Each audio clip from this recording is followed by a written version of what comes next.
Amid the myriad emergency preparation programs, an old idea emerges, namely self-sufficiency. The ability to feed and house yourself without the support of electricity or gas.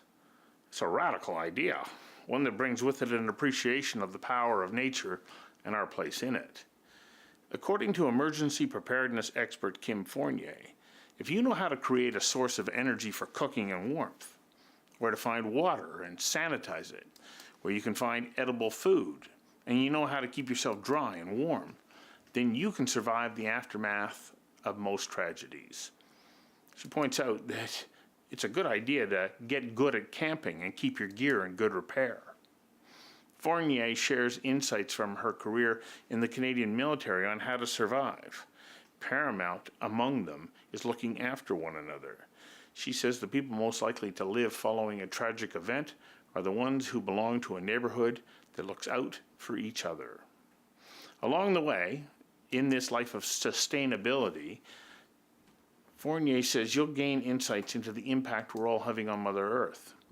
She says self-reliance is about creating a life that has a minimal environmental impact because you have no choice. You have to source locally. And that, she points out, is what preparedness in large measure is about.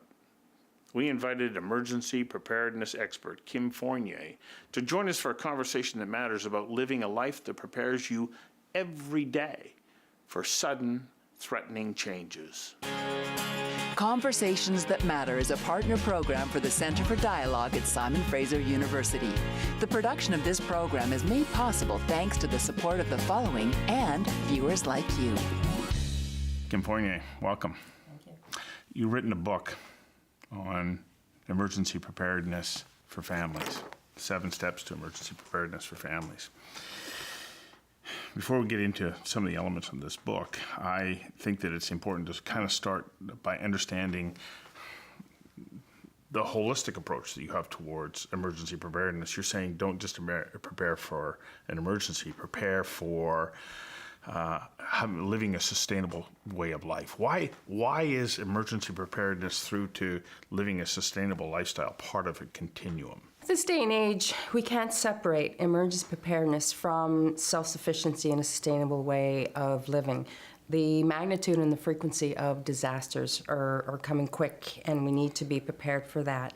And the effects of those disasters on our environment, we're seeing it every day. The weather and our environment 50 years ago, if we just look back and we compare it to today and we imagine what it possibly could be like in 50 years and what our children will experience, then we need to prepare. And emergency preparedness is one of 3 phases of self-sufficiency and sustainable living, as I see it. So what are those 3 stages? So the first stage is emergency preparedness, and it's the starter. The second stage is an ongoing self-sufficiency, and the third stage is sustainable living. And again, it's an ongoing process, and I'll explain them. Emergency preparedness teaches us about our needs, our daily needs. What do we need for food and water and shelter? As we're preparing for, it's a short-term survival process, if you will. As you're preparing your home, your family, your health, your supplies, your food, for about 7 days, you're thinking about the long term, and it's the starter fluid, if you will, to developing a more sustainable, more self-sufficiency, and being aware of how dependent we are on external sources for that. Well, I think that that's a big point of it too. We have become so reliant on external sources for the essentials of life that we don't think about where they come from and what it takes to make sure that we have them when they're no longer available just at the flick of a switch. Exactly.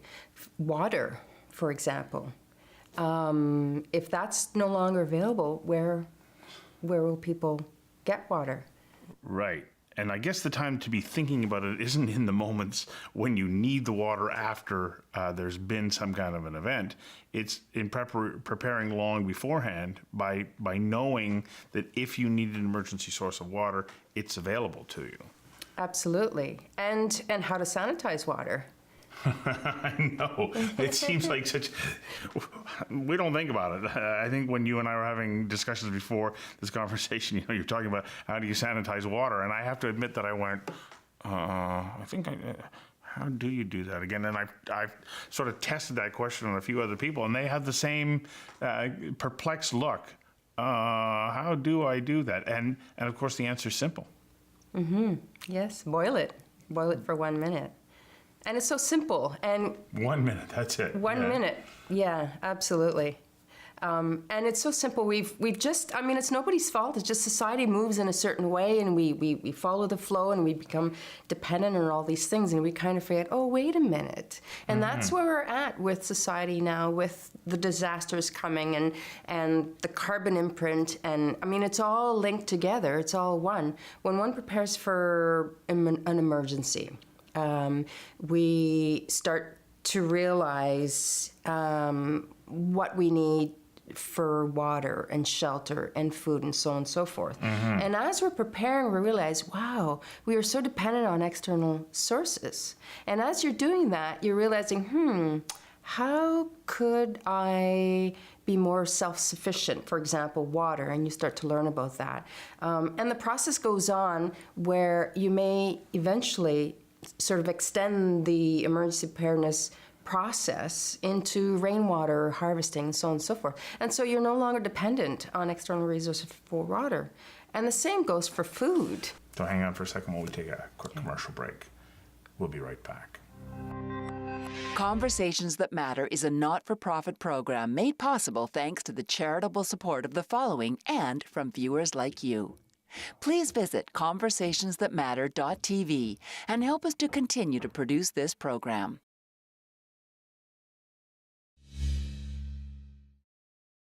So the moment you start to think about the fact that I need water, then you start to say, well, hang on a second, how am I going to ensure that I have that source? So rainwater collection would be one for sure. And then if you start thinking, well, how am I going to purify it? Well, then what's my heat source if I don't have electricity or gas? And I don't have a wood fireplace any longer.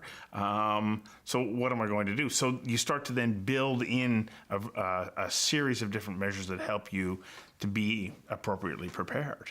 Absolutely. And it's not overnight. It's an ongoing process. We don't have to know everything about everything or have the skills. That's why we have community. We help each other out.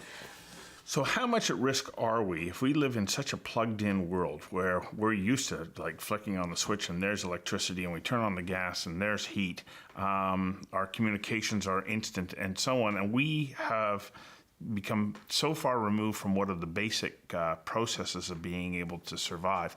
How much at risk are we, not so much just to the event itself, but in our inability to respond? Good question. How much at risk we are? The disasters and the events are becoming more and more frequent. I believe Vancouver, we lost electricity just a couple of weeks ago. Right, and in some areas for more than a week. And so when we start looking as well with the fires and the drought, and we're starting to see watering restrictions in some areas, temperatures continuing to rise, and the risk is it's inevitable. It's going to happen to us slowly. If we don't prepare for it, all of a sudden it's going to be here, and we won't know. We won't know what to do with that risk, and yet it is so simple to prepare. It really is. So in your book, The 7 Steps to Emergency Preparedness for Families is a starting place. What are those 7 steps? Well, and it focuses on the basic needs. So first of all, your documentation, right? Your important papers. So you want to make sure your affairs are in order, and you safeguard those documentation, be it an external drive, paper, and so on and so forth. The second step is to prepare a communications plan. How will you communicate with your family? And if the communications are down, electricity, the internet, the Wi-Fi is down, right? Heaven forbid. No longer Facebook. Oh my God, what do we do, right? Right. So, so your communication plan is your second step. Your third step is to develop an a shelter in place or an evacuation plan. And so emergencies will come down to one or two things. Either you will shelter where you are, or you will evacuate to a friend, some other area. And so you need to know what to bring, how to prepare your home so it's safe, that you have water and food and shelter and so on. Well, that's also an arrangement that you're going to want to have established in advance. So it's not just a pure response, it's actually thinking about it and planning in advance. Absolutely. Kind of like going on a trip, like a camping trip. You think, okay, we need the tents and the sleeping bags and this and that and the water and then you go. You don't just hop in the car and go. Okay, well, a little sidebar here. How important do you think being an experienced camper will benefit you in the event that there's an emergency? Greatly. I mean, to camp, we intentionally go to remote locations with no power, no water, and we do that and we call it a vacation. We go intentionally and we bring the kids and we have a lot of fun and we unplug and somehow we come back all relaxed. And so we learn how to sleep in the elements. We learn how to Boil water. Where to find water, what are safe places to find water. And what do you have to do? You filter, do you sanitize? You learn shelter, you learn how to just be out in nature. So to provide for all your basic needs. And then we go back home and then we plug back in and we're dependent. And so exactly, preparing for emergency is just like you planning for a camping trip. This is our second break. We'll be back in a moment. Conversations That Matter is a not-for-profit program made possible thanks to the charitable support of the following and from viewers like you. Please visit conversationsthatmatter.tv and help us to continue to produce this program. It's kind of a radical idea because I don't think I've ever heard it presented in such a way that if you learn to start to be able to manage yourself to 3, 4, 5 days in a campsite, even just a campsite, let alone the wilderness, you've gone a long way to making sure that you're going to be okay to get through that first initial week or so after there's been a major event. And I'm thinking about it. I mean, you made reference to the fact that there was the windstorm here, and it put people without power for more than a week. Well, I wonder how many of them actually were appropriately prepared, or were they now starting to scramble as they tried to get through this? Do we do a very good job of responding to these things when they happen? Like, is it a wake-up call, or do we? Because as you pointed out, they seem to be coming in wave after wave after wave. Are we becoming a little bit immune to it? Going, well, here comes the next one, but still not ensuring that we're looking after ourselves. I think there is nowadays, because there are so many drastic disasters. I mean, this summer we saw fires and just unimaginable fires devastating our forests, electricity, winds, and so on and so forth. So they're becoming so frequent. People are watching them on TV, and I feel risk perception is actually going down because of that. And people because they are becoming, they're quite large. People are feeling that it's just not doable to prepare for these things, and yet it is really, really so simple. It comes down to preparing to go camping. Well, let's talk a little bit about you and how you got to this, philosophy, which I think really makes sense. The more that I think about it, okay, well, that's really quite simple. If I'm planning to be able to go camping, I can do that quite easily. I'm going to buy sleeping bags, I'm going to have appropriate clothing, and so on. What was it in your life that led you to this? How did you first become introduced to the idea of being able to prepare for, in essence, a mission such as emergency preparedness? A lifelong accumulation of experience. I've spent time in the military, 25 years overseas, where you live basically under tent for 6 months sometimes on mission, it depends.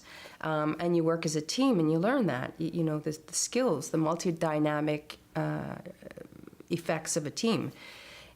Public health, I've worked a lot with public health and medical as well in disaster management with the province, and I realized that while as disasters are happening more and more frequent, it really is the family that is the most powerful source, and we've seen other countries where post-disaster, the community, they get together, and it's just instinctual. We help people out, and yet the family has very little tools to actually prepare them. Right. As far as just information, okay, where do we start? It really is easy, but you know, for someone who this is not their their profession, is really complicated. So. And it really is just, and that's why I wrote this book, to give families a tool to start. Really simple. Yeah. All hazards, you know, don't prepare for a flood and then a week later prepare for, other disasters and so on and so forth. It's really easy to have one plan, all hazards, and it covers all your bases. You talked about, in very sort of brief, 25 years in the military. That's a lot of experience, actually. How important was it that you kept revisiting your plan, revising it, practicing, ensuring that you had the right equipment in place, and so that when you were then presented with situations, it didn't come as a surprise? How important was that? Oh, essential. The Canadian Forces teaches you to work as a team and constantly testing, checking your gear, testing, exercising, and then once you actually deploy, you're confident. You know exactly what to do, and you're confident with your team members and the capability. There's no vulnerabilities, and you're self-sufficient because you've worked together and you've tested it and you checked. It's absolutely essential. Third and final break. Promise. We'll be right back. Conversations That Matter is a not-for-profit program made possible thanks to the charitable support of the following and from viewers like you. Please visit conversationsthatmatter.tv and help us to continue to produce this program.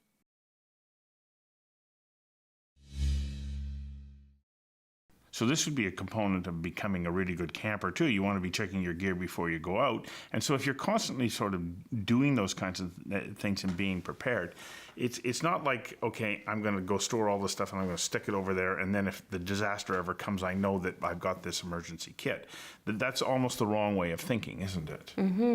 And so then if I start to get to the point where I'm saying, okay, I'm going to develop a plan so that I can survive an individual incident, how then does that grow into the other sort of pillars of your philosophy around how we become more self-sufficient and live in a sustainable environment? Well, I'll give you an example. Say Mrs. Smith, a little story. So Mrs. Smith is starting to prepare for emergencies, so short-term self-sufficiency, survival, if you will. And you start anywhere. So she starts with food. And so she takes a look at the food that her family consumes, their needs, and starts to realize where she gets this food and realize, oh my, why am I buying fish, when I live on the West Coast from Thailand, or where it's available all local, or even just know how to fish themselves. So she looks at her food source, her needs, her sources, and then she starts to prepare for emergency. So she's good. She has supplies for a week or so. And then she starts to realize how dependent she is on external sources. Not only that, but all the packaging and all that is just not necessary. So she starts to build a garden. And here we go. That much more self-sufficiency, less dependency. less packaging, less garbage, less carbon imprint, and it just goes on, right? And this is, and she learns how to prepare food in alternate ways as well, if there's no heat source, and preserve food in different ways, and store food in different ways. So, and in doing so, she's starting to reduce her own environmental footprint, isn't she? Now, there are going to be some people who are going to go, hang on a second here. You're suggesting that I go through a radical shift in the way that I live. But I don't get the sense that that's what you're saying. You're saying, let's start to look at how we source the things that are important to us in our lives and do it in the most sustainable and viable manner. Yes, absolutely. Our children need that information. They need to get used to it. Take a look at bags, plastic bags, or even bottled water. These are things that we didn't have 50 years ago, 150 years ago, but they just appeared in our daily life. Bottled water, you know, people just assume that water comes in bottles, right? Right. And the carbon imprint is just, and here we are bottling water that we have so readily available. But we became used to that and dependent, and then it's just part of it's in our homes, you know. And now we're trying to de-link. We're trying to, because we realize how much damage and garbage, and it's not necessary. And so really looking at what our true needs are, as we do when we prepare for emergency preparedness, we realize what we have been led to believe that are our needs, and, you know, like bottled water, plastic bags and stuff like that. So, And so this is where it trips over from emergency preparedness to being able to be, you know, self-sustaining to living a sustainable lifestyle. The three become part of a continuum and make a better contribution to our world. It seems so interesting to look at emergency preparedness from that perspective. There's one other element that you touched on, and the fact is that if you're not prepared, you are potentially run the risk of being traumatized by the event, and preparedness reduces that trauma. You've seen this happen, have you? absolutely. In emergency preparedness, we also learn the mental health component. When we talk about it and we prepare for it, and we build our capabilities, and we sort of know what's going to happen and how to deal with it, we're reducing the potential for trauma. It's kind of like we don't send our children off to their first day of school without talking about it, without lunch, without shoes and a jacket. We don't do that. And yet, you know, our children are so unprepared for the events that are happening. Even our generation has trouble thinking, okay, if water doesn't come out of the tap, what do I do? Oh, right, you know, boil it. But we just forget about that. And so, and our children are even more dependent. And so we really need to plan and prepare and talk and have them participate.